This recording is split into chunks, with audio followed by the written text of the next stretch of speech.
Father, Mother. These sisters are here to see you. They came back. Yeah, they sure are confident, aren't they? Sister Yang, Brother Zhang, how are you? Hello. You came back. Why have you come back? Though your preaching does fit with the things in the Bible, I'm sorry, but our pastor teaches us that when the Lord comes, he'll descend on a cloud and can't be incarnated in the flesh. This proves that the two of you are both wrong, since the pastor has clearly told us so. You had better leave. Sister Yang, why do you not believe the word of the Lord in your faith? Why do you always believe what the pastor tells you?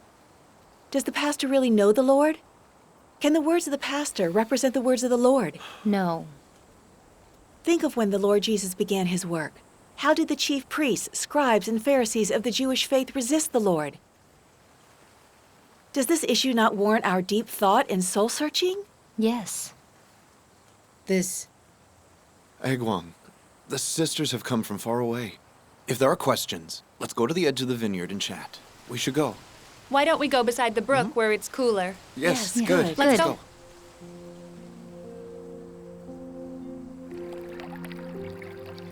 Let's sit here. Oh, yes. Oh, yes. This is a pleasant spot. Yes.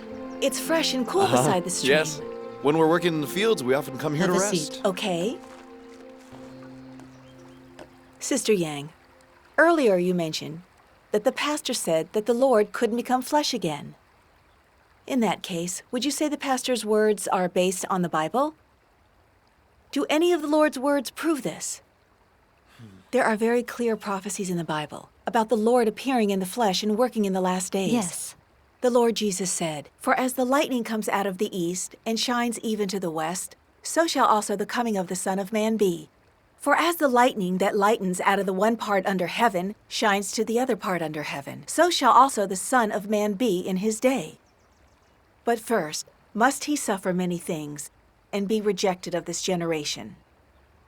Both of these prophecies mention the coming of the Son of Man. Every mention of the Son of Man refers to God incarnate as the Son of Man. If this is the resurrected spiritual body of the Lord Jesus, at times hidden, at times supernatural, can this be called the Son of Man? Could first must he suffer many things and be rejected of this generation still be said of him? Right. He wouldn't suffer hardship and be rejected. That's right. Of course, he couldn't. Therefore, the Lord in the last days does come in a human form. Can you accept this kind of communion? This communion does match the words of the Lord. Thank God. Sister, the prophecy that God in the last days would appear in the flesh has come true. If we don't believe that the Lord's words have come true, wouldn't that be dangerous? Consider how, when the Pharisees saw that the Lord had come, they didn't acknowledge him, and even resisted and condemned him. And what was the result in the end? Ultimately, they met with the curses of the Lord. If we believe in God like the Pharisees did, not acknowledging God when he came, even condemning and resisting him, what might the final result be? Isn't our belief in the Lord because we long for his arrival? Isn't it for the sake of welcoming him? Whether or not we get into the kingdom of heaven in our belief in the Lord is determined by whether or not we can accept the Lord's work in the last days. Now, the Lord has returned and is doing the work of judgment, starting with God's house. Yet we do not acknowledge this. Instead, we deny it and don't accept it. Isn't this missing the chance to be raptured when the Lord comes? If the Lord comes and we weren't able to be raptured, what would the final outcome be? Wouldn't it be abandonment and elimination? We must carefully think these things over. Is this question really serious? This communion of yours goes against everything the pastor has taught us. Are you able to explain all these things thoroughly? Yeah. Today, many religious people obey only the pastors. They believe Lord Jesus must descend on a cloud or he's a fake, and that the return of the Lord can't be in the flesh. And what is the question here? Can we say for sure how the Lord in the last days appears to us and works? God said in the Bible, For my thoughts are not your thoughts, neither are your ways my ways.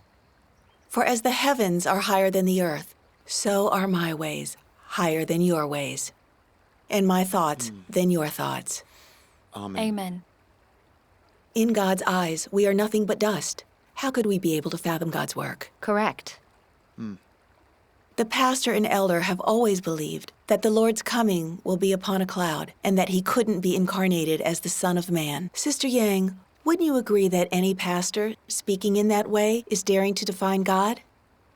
They believe God can't do things this way and can't do things that way. Aren't those simply their own notions and imagination? It's similar to when the Bible predicted that the Messiah would come. Instead, the Lord Jesus came. Is this something humans could have imagined? Didn't the Pharisees put regulations on God's work based on their conceptions, ultimately crucifying the innocent Lord Jesus? Their failure is an important lesson. Yet you go on believing the words of the pastor. Isn't this a problem?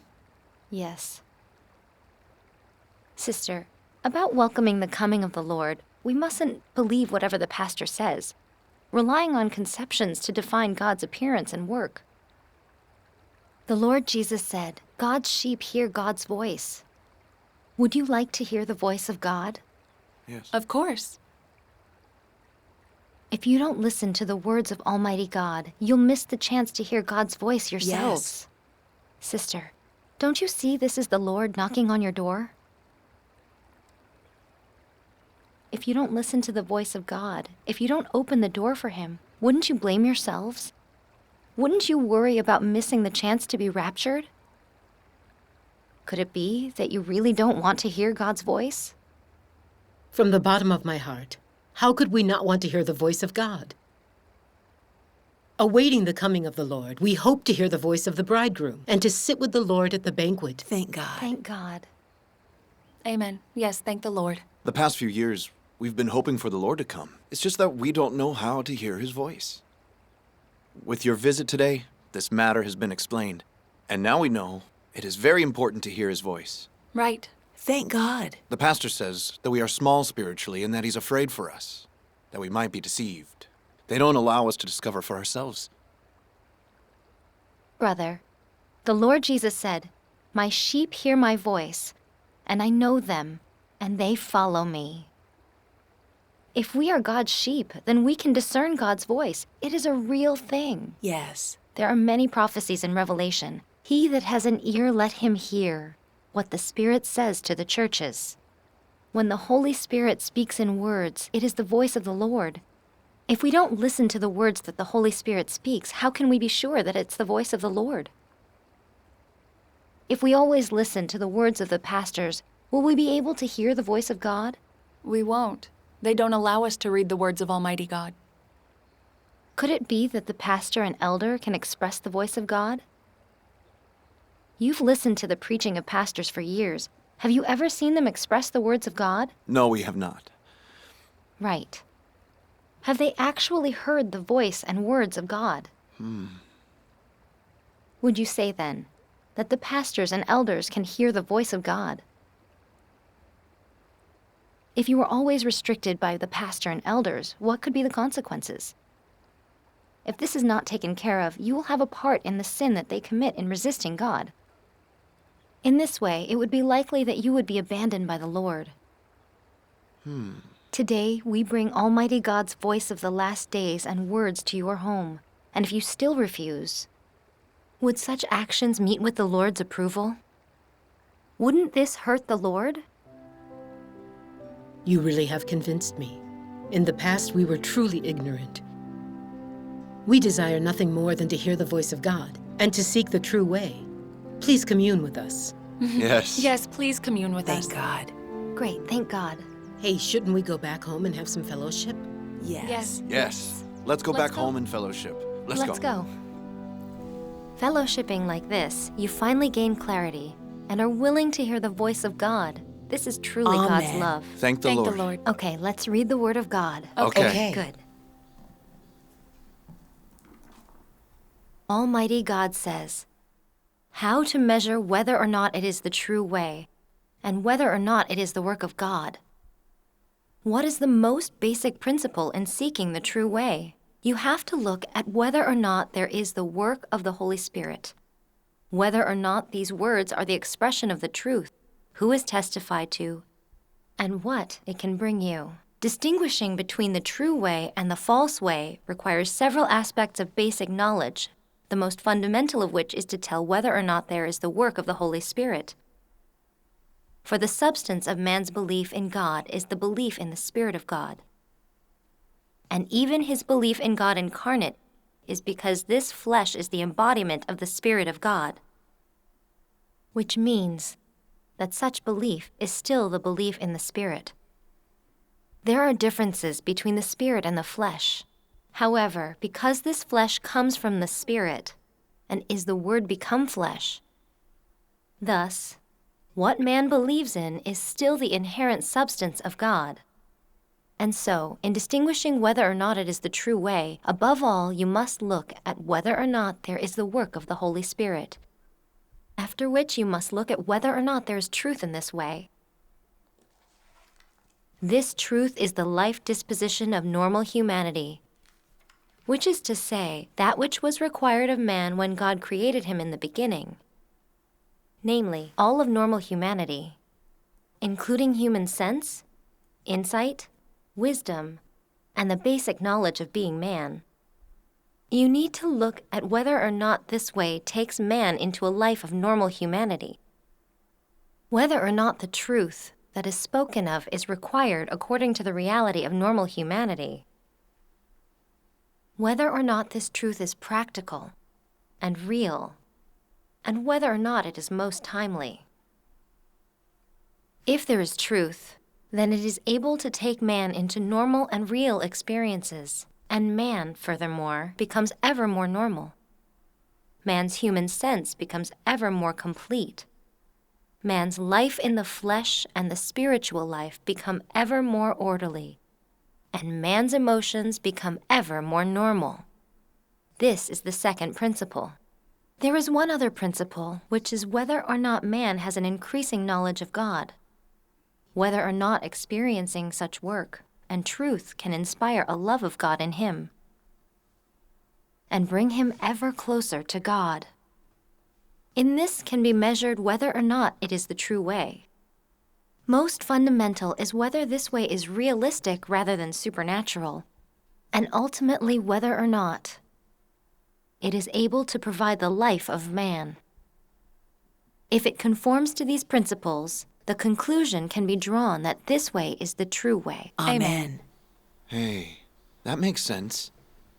Now I have an idea how to distinguish the true way from a false way. Thank God. The words of Almighty God explain so clearly the way to distinguish the true way from a false way. Amen. Yes. These words truly must have come from Almighty God. We have listened to so many years of preaching by the pastor, but never knew how to distinguish the true way from a false one. The words of Almighty God explain it well. You're so right. I feel that the words of Almighty God are the words of the Holy Spirit. Yes. Thank God. Yes. Hearing Almighty God's words, do you know how to distinguish the true way from a false way? Yes, we do now. Would a human being be able to express all of these words and truths expressed by Almighty God? No. Could a pastor ever come up with them No, I don't think so. without Almighty God revealing the truth about distinguishing the true way from a false way? Would anyone know the principles of distinguishing the true way from a No. false way? For eons, has there been a single spiritual person or a religious leader who was able to explain this question clearly? In the age of grace, did the Jewish chief priests, scribes, and Pharisees know how to distinguish the true way? No, they didn't. How did they verify the appearance of the Messiah? They didn't base their ideas on whether the words expressed by the Lord Jesus were the voice of God or the truth. Rather, they based their ideas on their own notions and imaginations, just as long as the Lord Jesus wasn't called the Messiah. Though the teachings of the Lord Jesus were the truth, no matter how much authority his words had, they still condemned the Lord Jesus as a deceiver. What was the outcome? They crucified the Messiah who had come while he was still alive. Yes. Are the pastors and elders of religions in the last days able to distinguish the true way from a false way? No. Would they be capable of crucifying the incarnate Christ all over again? The pastors and elders don't care how much truth Almighty God has expressed, and they don't consider how the words and work of Almighty God purify people and offer salvation. So, how do they identify the true way? If the Lord Jesus doesn't descend on a cloud, he's a fake. Isn't this notion of theirs both absurd and reckless? Yes. What is the difference between them and the Pharisees who resisted the Lord Jesus?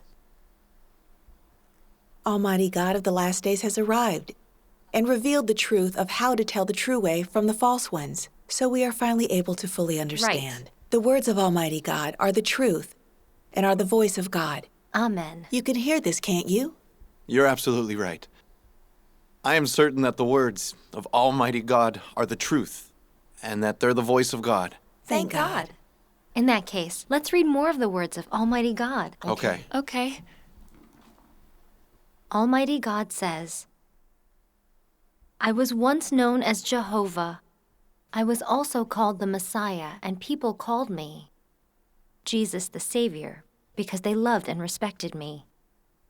But today, I am not the Jehovah or Jesus that people knew in times past. I am the God who has returned in the last days, the God who shall bring the age to an end. I am the God himself that rises up at the ends of the earth, replete with my entire disposition and full of authority, honor, and glory. People have never engaged with me, have never known me, and have always been ignorant of my disposition. From the creation of the world till now, not one person has seen me. This is the God who appears to man during the last days, but is hidden among man. He resides among man, true and real, like the burning sun and the flaming fire, filled with power and brimming with authority. There is not a single person or thing that shall not be judged by my words, and not a single person or thing that shall not be purified through the burning of fire. Eventually, all nations shall be blessed because of my words, and also smashed to pieces because of my words. In this way, all people during the last days shall see that I am the Savior returned.